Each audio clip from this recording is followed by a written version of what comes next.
Hola, aquí he hecho una selección de las preguntas más habituales con respecto al tema del mantenimiento del vehículo. Entonces, en la primera pregunta, fijaros que dice el filtro del aire, ¿para qué sirve? A ver, en el vehículo, en el motor, se utiliza una mezcla de combustible y aire, da igual que sea como combustible, el diésel o la gasolina. Entonces, ese aire que entra en el interior tiene que ser filtrado para liberarlo de las impurezas y que llegue lo más limpio posible para efectuar la mezcla.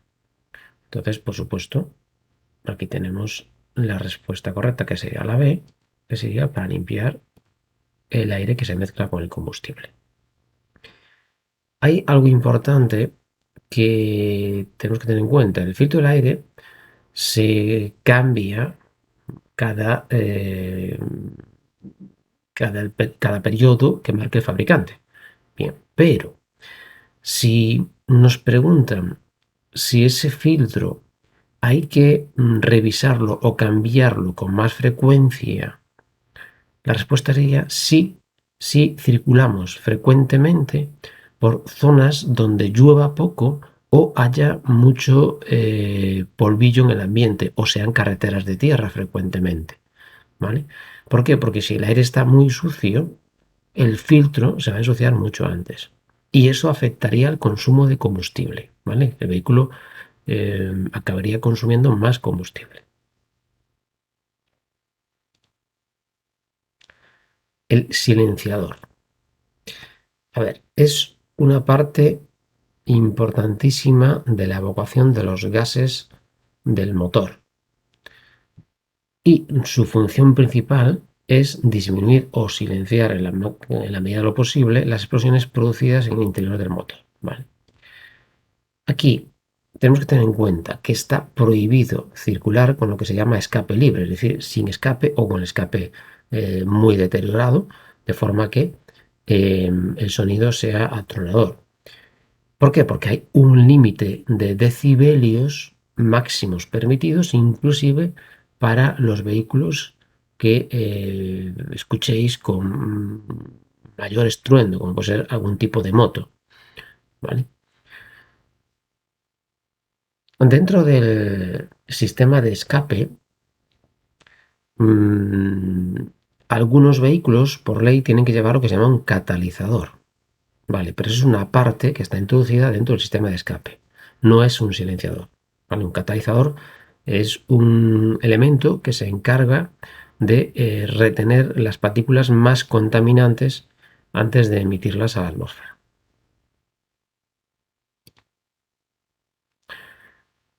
La varilla del aceite del motor. Esto es importante tanto a nivel teórico como a nivel práctico, porque en las comprobaciones previas antes de un examen práctico puede resultar una de las preguntas que un examinador puede realizaros perfectamente. Entonces, es una varilla larga que llega hasta el depósito donde está el aceite y nos permite saber qué nivel de aceite tenemos a través de dos marcas, una de mínimo y otra de máximo. De forma que el nivel siempre tiene que estar entre el mínimo y el máximo. Ni por debajo del mínimo, sería perjudicial para el motor, pero por encima del máximo también sería un problemilla. Entonces, como veis, la respuesta sería la A, ¿vale? Para comprobar el nivel de aceite.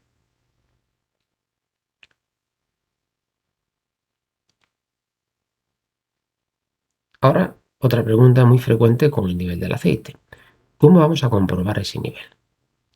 ¿Con motor caliente? ¿Con motor frío? Bien, esto es muy sencillo de entender si imaginamos cómo funciona la lubricación en el motor. El aceite, como dije antes, va depositado en la parte inferior del motor en una especie de tina que se llama cárter. Ahí el aceite está en su totalidad cuando el vehículo está quieto y frío. ¿Por qué digo en su totalidad? Porque claro, encendemos el motor. Una vez que el motor se pone en funcionamiento, hay una bomba que se va a encargar de impulsar ese aceite a través del motor a todas las partes donde sea necesario el engrase. Entonces, si nosotros tenemos entonces ese aceite está circulando parcialmente a través del motor para lubricarlo. Por lo tanto, si detenemos el motor y miramos el nivel del aceite, el dato que vamos a obtener es erróneo. ¿Por qué? Porque parte de ese aceite todavía está circulando por las piezas que han sido engrasadas y tardará un tiempo en descender por gravedad hasta el cárter. Ese tiempo equivale más o menos a que el motor vaya enfriándose. Entonces, para tener la certeza de que obtenemos un dato muy fiable sobre el nivel del aceite, esperamos a que el motor esté frío, sencillamente. Y por supuesto apagado, indudablemente. Porque si el motor está encendido, la bomba impulsa ese aceite hacia las piezas que necesitan ser engrasadas.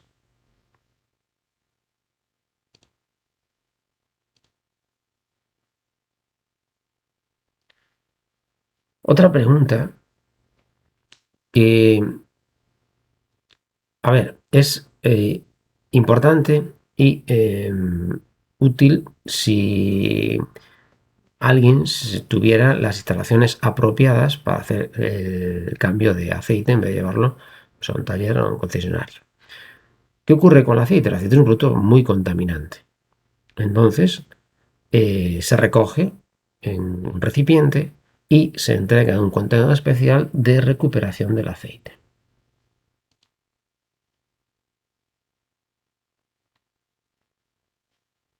Otra pregunta, ¿por qué es aconsejable cambiar periódicamente el aceite lubricante? A ver, al aceite del vehículo le pasa lo que a todos los aceites. Una vez que sea utilizado, dependiendo de qué tipo de propiedades tenga ese aceite y qué aditivos, pues va a llegar a un punto en que aún así va a estar deteriorado. Entonces, pierde la función de lubricación, ¿vale? Es más, comento algo importante, el aceite aparte de lubricar, también tiene otra función secundaria que es refrigerar parcialmente, ¿vale? Por eso va el depositado en la parte inferior del motor, porque ahí va refrigerando el aceite que está en el cárter a través del contacto con el aire exterior. Entonces, volviendo a la pregunta, ¿por qué es aconsejable cambiar periódicamente el aceite? Aconsejable y es más, el fabricante nos va a dar unas indicaciones concretas sobre cada cuántos kilómetros debemos cambiarle el aceite a ese vehículo. A partir del momento en que nos pasemos de kilómetros, ese fabricante nunca se va a responsabilizar si el motor sufriera daños por falta de la frecuencia del cambio de aceite.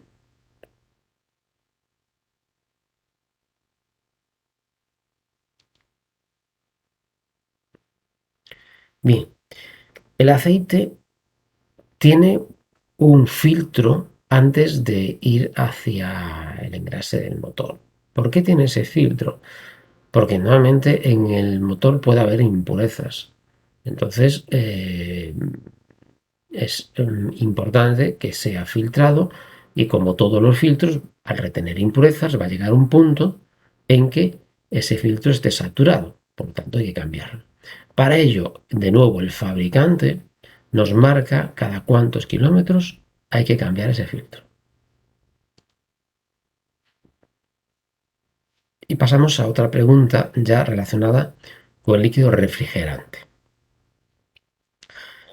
¿Cuál es ese líquido? Es el líquido que echamos en el circuito de refrigeración que en la mayoría de los vehículos va depositado en un depósito que se suele ver a simple vista, denominado vaso de expansión.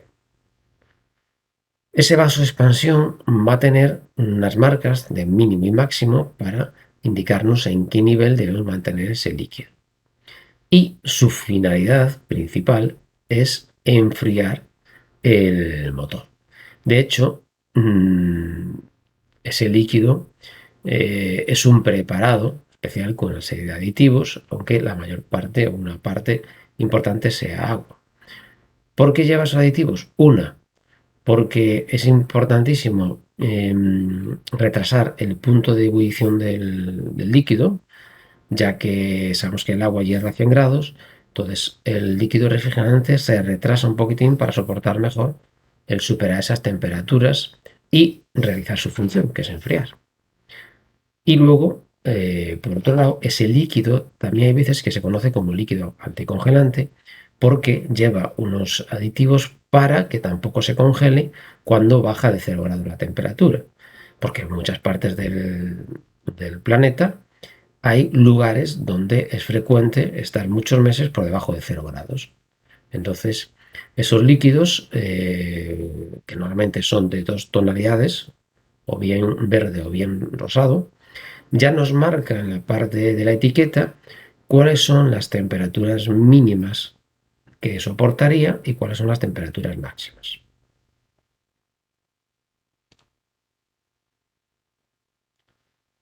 Llegamos a otro elemento importante del motor, que es la batería.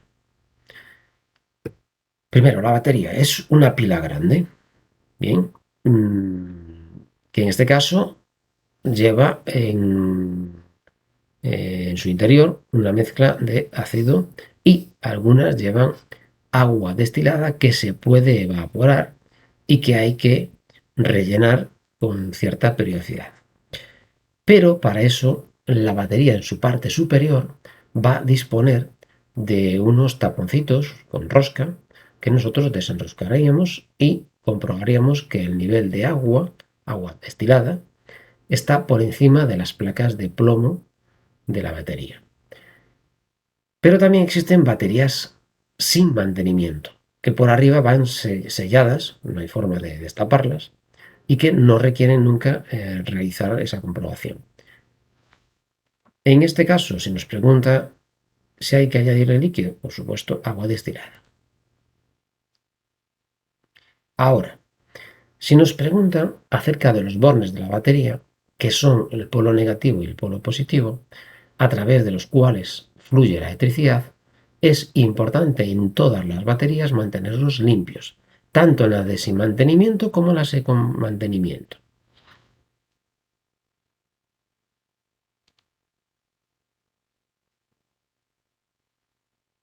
Bien, y ahora pasamos a una pregunta tanto genérica. Si su vehículo consume mucho carburante, ¿qué debe revisar?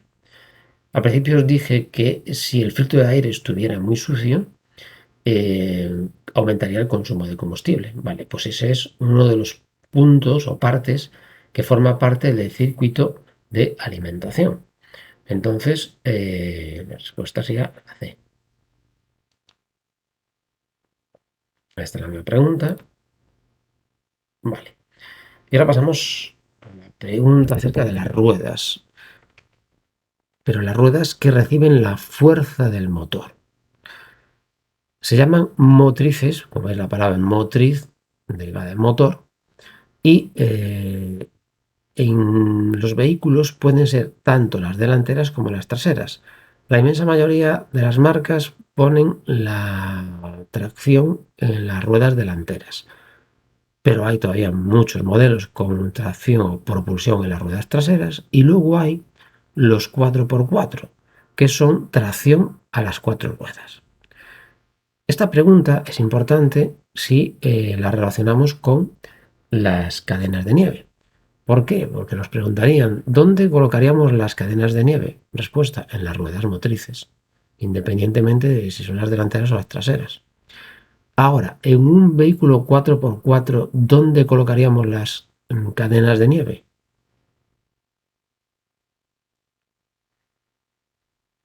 En las ruedas delanteras. ¿Por qué? Porque aparte de tener tracción, tenemos dirección. Hablo siempre desde la perspectiva de llevar solo un juego de cadenas. Bien, marcamos la respuesta correcta, que es la C. Vale, y ahora preguntas relacionadas con la rueda de repuesto. A ver, nunca estamos obligados a llevar herramientas, exceptuando que nuestro vehículo tenga rueda de repuesto y no tengamos ningún otro sistema alternativo para reparar un pinchazo, un kit de reparación de pinchazos. Entonces hay que llevar herramientas para el cambio de la rueda de repuesto. Otra pregunta sobre la rueda de repuesto. Un camión de masa máxima de 3.500 que se conducía con el permiso B puede llevar una rueda de uso temporal, es decir, esas ruedas que son más pequeñas de lo normal, que tienen limitaciones tanto en velocidad como en recorrido. Sí, por supuesto.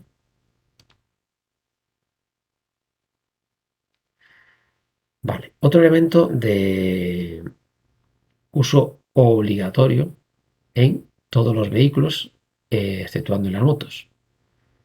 Es importante saber que la obligación del chaleco es para el conductor.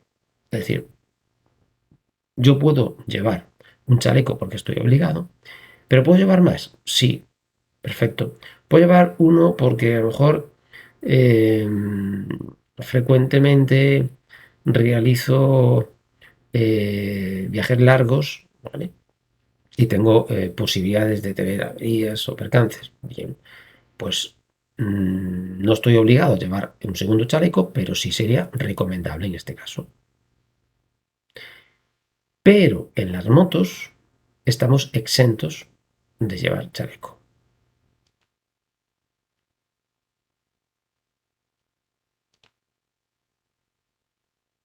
Perdón que le di yo mal la respuesta. Como veis, estamos exentos, es decir, no estoy obligado a llevar chaleco. ¿Vale?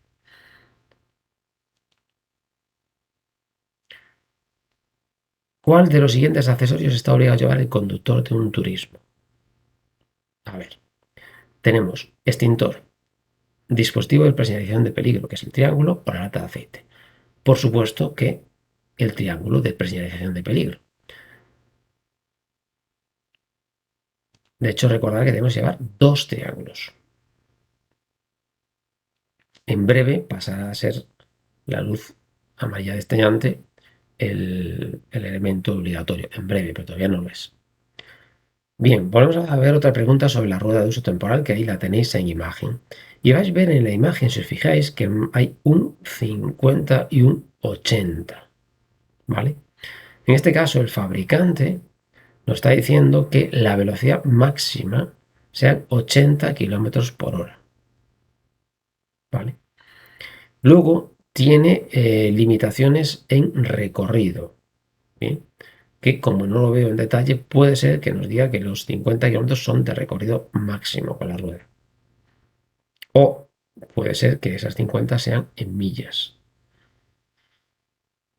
No, sería mucho. Esos 50 son de kilómetros.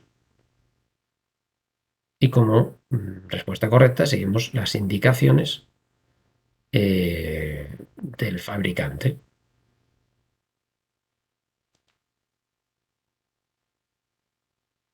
Bien, sobre el triángulo ya lo vimos.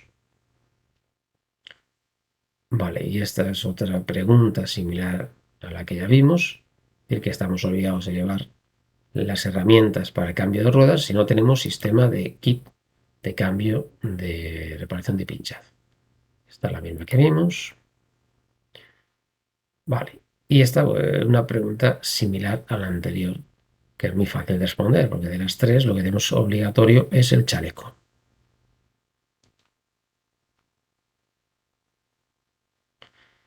Otra pregunta muy parecida hacia la rueda de repuesto de uso temporal, que, como dije, tiene limitaciones en velocidad y kilometraje.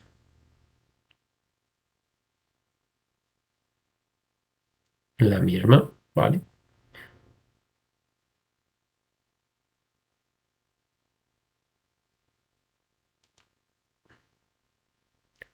Bien, ¿en un turismo particular estamos obligados a llevar un extintor? No.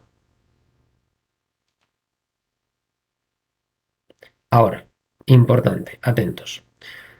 Si conducimos un conjunto de vehículos, no agrícolas, ¿vale? Es decir, un turismo con remolque, un turismo con una caravana, ¿qué ocurre aquí? Que aquí sí que estamos obligados a llevar un extintor, independientemente del tipo de remolque, ya sea igual que sea ligero o no ligero.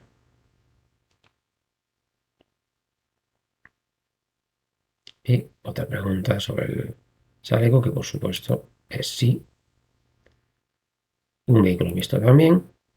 Y la última nos vuelve a variar un poco la pregunta de antes, pero recordar que no tenemos que llevar extintor exceptuando que llevemos remolque.